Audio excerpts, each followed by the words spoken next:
So Sean Diddy Combs remains behind bars this morning after a judge denied his bail request.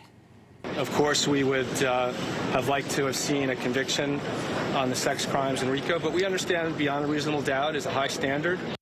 Combs will remain in custody until his sentencing date, tentatively scheduled for October the 3rd. The decision comes after a jury found Combs guilty on 2 prostitution charges, but acquitted him on 3 racketeering and sex trafficking charges. For more on the reaction to the verdicts, we are joined in studio by music journalist Anne-Marie Mediwake. Good morning to you. Good morning. So let's talk about what the jury found. Their decision is being described as a mixed verdict, right? Combs was found not guilty on the most serious charges of racketeering and 2 charges of sex trafficking, but he was found guilty on the 2 counts of transportation to engage in prostitution.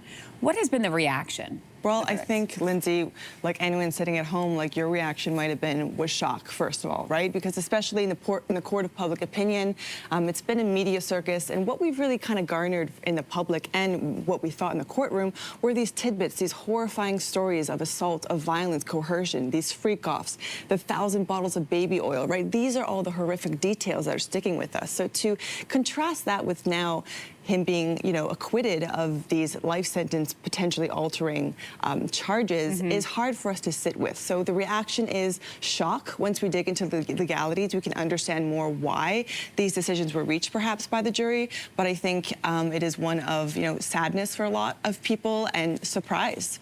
Yeah, and it surprised me the amount of time that the jury was away. I think what was like 13 hours or something. Yeah. But that says to me that the prosecution was not able to provide the facts needed to, constitute those charges being, a guilty verdict found with those things. So that's sort of what I hear the conversation is going a little bit. Totally. I mean, to what we're just talking about, we have all these stories that we've heard. Yeah. But it is not a matter, and I think what was really important to highlight here is the defense highlighted, basically their defense was Diddy is a bad guy. You might not agree with him, you might not agree with his sexual preferences, but that does not, substantiate racketeering. That does not mean it is sex trafficking. So I think that's what we really have to remember here is that it wasn't about, we have to consider the charges that were being brought, and it had to be beyond a reasonable doubt, and the jury did not find, obviously, that those specific charges were proven beyond a reasonable doubt. Beyond the fact that, yes, perhaps Diddy did do these terrible things, but that was not what was on the line here. The trial lasted for nearly 2 months. Prosecutors called more than 30 witnesses. We were just looking at some sketches from inside the courtroom. If we could pull those back up again, because the reaction that Sean Diddy Combs had afterward, I hear that he sort of dropped to his knees. Fell to his knees. There was applause. Outside the courtroom, there was applause. It was this moment of, almost like a reckoning. We did it, as if there was that moment there. This moment here. You can imagine being in the courtroom. You can imagine perhaps even being Cassie, being, Jane Doe, being the women who have come forward here, and you see an image like this, so you hear of this applause, this moment of celebration. You hear the defense refer to Cassie as a quote-unquote winner here.